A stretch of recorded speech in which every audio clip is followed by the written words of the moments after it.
네, 사연 한번 보겠습니다. 네. 초등학교 때 저는 방과 후 학교에 남아 혼자 노래를 부르곤 했습니다. 그 모습을 본 담임 선생님께서 음악을 해보자며 이것저것 알려주셨습니다. 저에게 음악을 알게 해준 첫 번째 은인이십니다. 이후에 풍물부에서 활동했고 가정 형편이 어려웠던 저는 돈 때문에 꿈을 포기해야 하나 고민했습니다.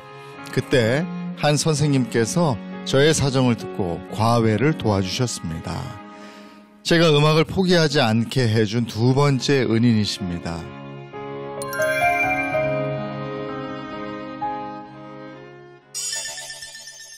네, 안녕하세요. 저는 국립전통예술고등학교에서 국악 타악을 가르치고 있는 전보현이라고 합니다. 네, 안녕하세요. 선생님은 그러니까 두 분의 은인이 있으셨네요. 네, 저한테 있어서 두 분의 은인이 계셨습니다. 그분들 덕분에 제가 지금 이 자리에 있는 것 같습니다. 첫 번째 은인을 만난 건 언제라고 그러셨죠? 네, 첫 번째 선생님을 만나게 된 건 이제 초등학교 3학년 때인데요. 네. 이제 IMF가 이제 터지기 전에 급격하게 이제 좀 집안 형편이 조금 안 좋아졌었어요. 네.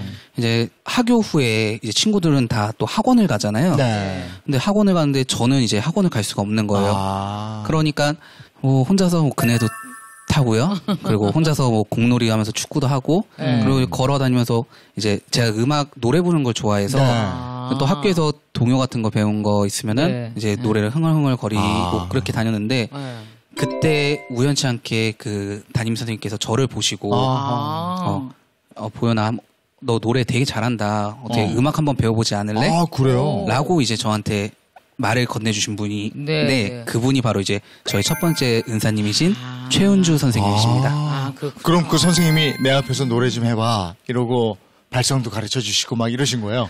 마침 선생님께서 이제 음악 전공하셨던 분이셔서 그 합창부를 운영을 하셨거든요. 이제 선생님께서 발성도 가르쳐 주시고 악보 보는 법을 좀 더 심화 있게 가르쳐 주시고 이제 합창부에서 활동할 수 있게 도와주셨습니다. 그럼 학교 생활이 너무 재밌어지셨겠네요.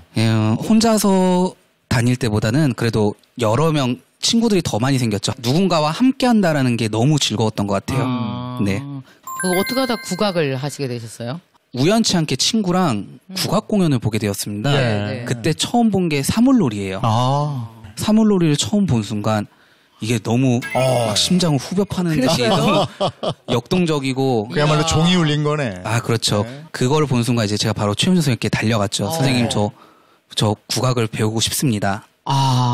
초등학교 그게 이제 4, 5학년 그때쯤 됐습니다. 어린아이인데요. 그죠? 네.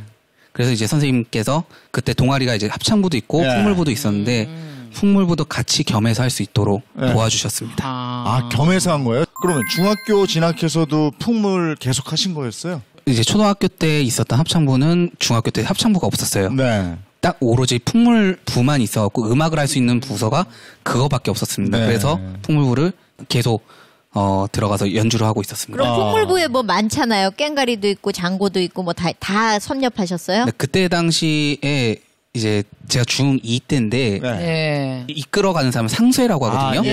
근데 그 상쇄를 제가 맡으면서 재능이 있었던 거예요. 그래 영재예요. 재능이 영재야. 네, 그럼 거기서 그러면 또 이제 그쪽으로 진정한 스승을 또 만나게 되는 건가요?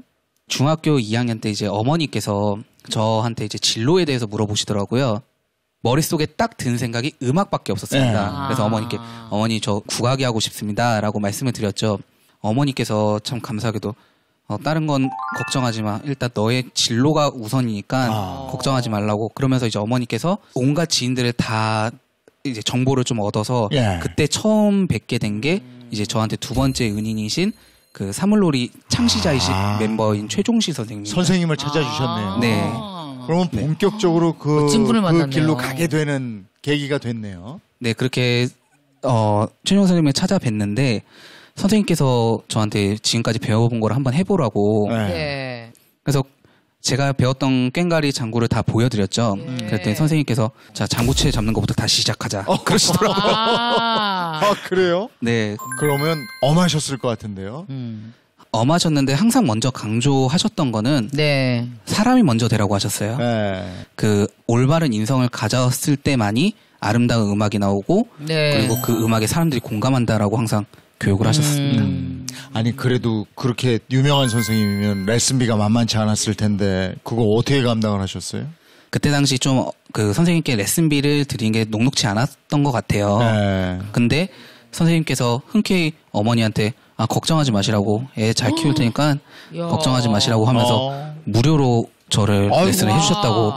대단하신 선생님이시네요. 그러면 대학 들어갈 때까지 그 선생님한테 배운 거예요? 선생님께서 제가 고3 때 대학 교수가 되셨어요. 그래서 제일 중요한 시기인데 사실 레슨을 이제 못 받았죠. 그래서 저는 이제 정말 열심히 해서 선생님이 계신 대학으로 가야겠다. 라고 이제 마음을 먹고 이제 혼자 연습을 진짜 열심히 해서 운 좋게 그 선생님이 계신 대학까지 합격을 하였습니다. 그랬어요? 네. 그럼 가서 그 선생님한테 또 배울 수 있었겠네. 네, 가서 이제 교수님과 학생으로 다시 이제 배울 수가 있게 됐죠. 그러면 그때 하면서 교사의 꿈을, 선생님의 꿈을 키우신 거예요? 우연찮게 알바를 하게 되었는데 그 알바가 뭐였냐면은 학생들을 가르치는 알바였습니다.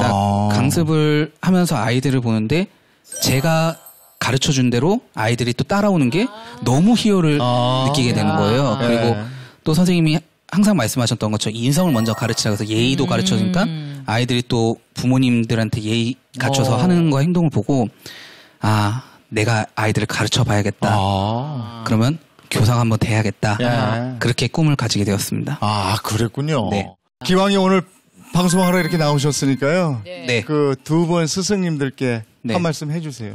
최은주 선생님, 최종희 선생님, 제자가 이렇게 커서 이제 방송에 나와서 선생님들을 자랑스럽게 말할 수 있는 이 자리가 된 것 같습니다. 저도 제자들을 가르칠 때 은인이 아닌 귀인이 되도록 더 열심히 가르치도록 하겠습니다. 그 가르치는 모습으로 보답드리겠습니다. 감사합니다.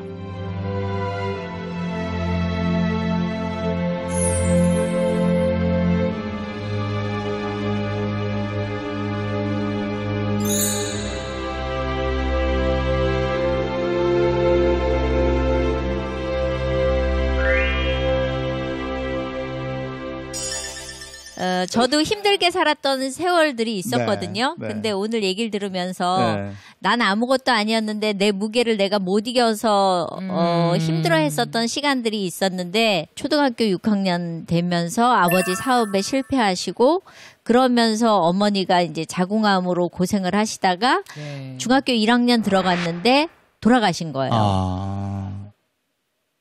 그러면서 이제 우울하기 시작했어요. 네. 엄마가 안 계시면은 집안에 그런 기둥이 없어지는 거나 마찬가지더라고요. 아버지도 중요하지만 엄마가 너무 중요한 게 살림을 꾸려나가고 내 새끼를 챙기는 건 엄마들인데 어느 날 놔버리니까 저를 어디 둘 데가 없으니까 친척 집에 남의 집에 엄마 친구네 집에 뭐 외할머니 댁에 이렇게 그냥 떠돌이 생활을 많이 했었던 거죠. 그래서 중학교 1학년을 다니다가 형편이 안 되면서 1년을 쉬게 됐어요. 1학년이 됐는데 저랑 같이 다니는 애들은 2학년이 됐고 그때 왕따가 되기 시작한 거예요. 저는 1학년이니까 저는 얘네들이 친구라고 생각하고 야, 나 다시 학교에 왔어 그랬더니 우리 2학년인데 네가 1학년인데 왜 우리한테 반말해? 뭐 세상에. 그 선배 대접을 받으려고. 네, 선배 대접을 받으려고 그래. 그거 되게 상처인데. 네, 그러니까 저는 어머나. 1학년들하고도 못 어울리고 그렇죠. 2학년들하고도 못 어울리고 그러니까 어정쩡한 상태가 된 거예요. 의지할 데가 없더라고요. 친구들은 왕따를 시키고 저를 누군가가 이해해 줄 줄 알았는데 아무도 이해하지 않고 그러면서 이제 제가 일기를 쓰기 시작했는데 일기에다가 옛날에는 일기 검사를 왜 했나 모르겠어요. 그래가지고 거기다가 나는 살 이유가 없다. 나는 인생이 너무 힘들다. 나는 엄마가 없어서 너무 힘들다. 우리 엄마는 어디 갔을까 뭐 이런 내용들을 적었었던 것 같아요. 그러니까 선생님이 그걸 보시고 긴장하셨던 것 같아요. 얘가 혹시 삶을 포기할 수도 있겠다. 그러면서 이제 선생님이 계속 힘들지 않니? 어렵지 않니? 괜찮아? 이렇게 물어봐 주셨고 그러면서 아버지를 불러다가 얘가 혹시 수도 있으니 지켜봐라. 그랬는데 이제 그걸로 이겨냈던 것 같아요. 참 좋은 선생님이시네요. 예. 참 대단하신 선생님이시네요. 그러니까 선생님을 누가 만나느냐에 따라서 인생이 바뀌는 것 같아요. 나의 그 삶을 지켜보시면서 제가 혹시 무슨 일이 생기면 안 되는데라는 그 말 한마디라도 던져주고 관심이라도 가져주고 그게 되게 저에게는 힘이 됐었던 것 같아요. 예. 그 이후에 한번 뵌 적은 있으세요? 한번 뵌 적 있어요. 네. 이제 연세가 많으셔서 한번 뵀더니 아유 네가 개그맨이 돼가지고 그렇게 안 웃기던 애가 웃기고 앉아있더라. 그렇게 침을 하던 애가 야 그렇게 웃기는 거 보니까 너한테 그런 에너지가 있는 줄 몰랐다 그러시더라고요. 예. 대견하셨겠네. 예. 그 다음에 사회생활을 하면서도 또 은인 같은 분이 있다고. 방송국에 들어와서 녹화 방송이 아니고 옛날에 생방송으로 할 때 아침 새벽에 방송해야 되니까 스튜디오 안에서 잠을 잔 거예요. 누가 안 깨워주면 생방이 펑크가 나니까. 그러니까 소문이 난 거죠. 그때 양희은 씨가 저를 복도에서 만났는데 야 조금만 이리 와봐 이러더라고요. 그래서 가뜩이나 조그매서 조그맣다고 생각하고 있는데 조그만 데 일로 와보라 그래서 빈적이 좀 상했었어요. 근데 딱 앉았더니 첫 마디가 너 애미 없이 컸다며 그러더라고요. 굉장히 직설적이죠. 워낙에 그러시잖아요. 넌 이름이 뭐니? 예. 아니 왜 남의 아픔만 건드리지? 조그만 거 건드리고 엄마 없는 거 건드리고 그랬더니 저보고 너 우리 집에 밥 먹으러 와 그러더라고요. 근데 그 말이 제 가슴을 울렸어요. 나한테 누가 와서 밥 한 끼 해주는 사람이 없었고 누가 나보고 밥을 먹자 그래도 바깥에서 사주긴 하지만 집에 밥을 먹으러 오라 그래? 왜 나를 오라 그러지? 그 너무 희한한 거예요. 그래서 설렘 반, 또 불안한 거 반, 왜 나를 불렀을까? 성격으로 봐선 대단할 것 같은데 막 이런 복잡한 마음으로 집에 도착을 했더니 따끈한 된장찌개하고 생선을 굽고 고기를 해가지고 한 상을 차려주는 거예요. 근데 제가 그 밥을 잊을 수가 없는 게 밥이 아니라 마음인 거죠. 그 마음을 받아 먹으니까 아, 내가 이 언니한테 평생 갚아야 되겠다. 뭘 해야 될지 모르지만 내가 이 언니는 평생 같이 가야 되겠다라는 생각이 들었어요. 그게 이제 벌써 20살 때였으니까. 예, 세월이 이만큼 된 거죠. 근데 그때 그 기억은 제가 평생에 잊을 수 없는 그 밥 한 끼가 저를 살려주는. 그래서 그 두 분이 이성민 씨의 평생 은인이셨고. 근데 또 이제 이게 은인이 전염이 된다고 표현을 해야 됩니까? 이성민 씨도 누군가의 은인이시더라고요. 제가요? 그러니까 신동엽 씨가 어머니가 암에 걸리셨을 때 신인 때니까 참 어려웠는데 그때 이성민 씨가 그 수술 비용을 대줬다고. 제가요? 제가 그랬대요? 네, 너무 고마워서 평생 은인으로. 원래 받은 사람은 기억하는데 진 사람은 잘 기억 못하잖아요. 저는 잘 모르겠어요. 그러니까는 병원에 갔더니 어머니가 동엽이 잘 부탁한다고, 동엽이가 술을 너무 좋아한다고 그게 걱정이라고 그랬었던 기억이 있는데 그때 제가 입원비를 대드린 건 기억이 잘 안 나요. 그래도 후배 어머니가 병원에 입원해 계시다고 거기까지 갈 정도면 대단한 선배세요. 남이 아파도 갈 수 있는데 내 개그맨 후배의 엄마가 아프시니까 한번 찾아뵙는 건 당연한 일이었고요. 근데 노홍철 씨도 또 그렇게 성민 누나를. 성민 누나. 남자 개그맨들 대부분. 제가 남자를 좋아하나 봐요.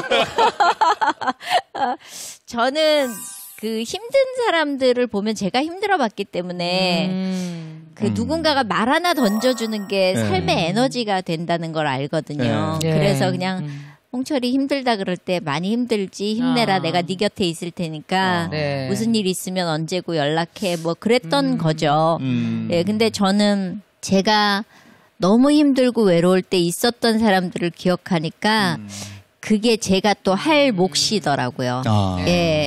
근데 이런 그 내가 어떤 분의 은혜를 입었어요. 그리고 내가 후배 또는 다른 사람의 은인이 되는 이런 경우가 꽤 있을 것 같아요. 정말 많습니다. 이 사랑의 나비 효과라는 건 내가 누군가에게 정말 필요한 도움을 10% 주면 그 다음에는 15%로 타인에게 네. 또 가고 이게 나중에 돌고 돌아서 세상 전체를 아름답게 만드는 힘이 되더라고요. 그래서 저는 내가 받은 은혜를 또 두 사람, 세 사람에게 나누다 보면 세상 전체의 온도가 올라갈 것 같습니다. 네. 이성민 씨도 이렇게 기왕에 파란만장 이 자리에 나와서 그런 말씀을 해주셨으니까 스승님, 선생님하고 사회생활하면서의 선생님이신 양희연 선생님한테 네. 한 말씀 이렇게 해주시면 아이. 쑥스러우실까요? 그런 거 죽기보다 더 싫어요. 왜냐하면은 그냥 있을 때 잘하는 게 낫지. 막 방송에서 그러면은 양희연 언니가 보면은 그럴 거예요. 네. 가증스럽게 무슨 그딴 얘기를 바깥에서 해. 평상시에 잘하지. 뭐 이럴 것 같아가지고 이렇게 막 아우 영상 편지 아우 발끝부터 지금 머리끝까지 오그라들었어요. 자, 그러면 예. 그 마음은 저희가 이해를 예, 하니까 예. 그분들께 큰 박수를 한번 보내드리죠. 좋아요. 예, 고맙습니다. 네, 네, 고맙습니다.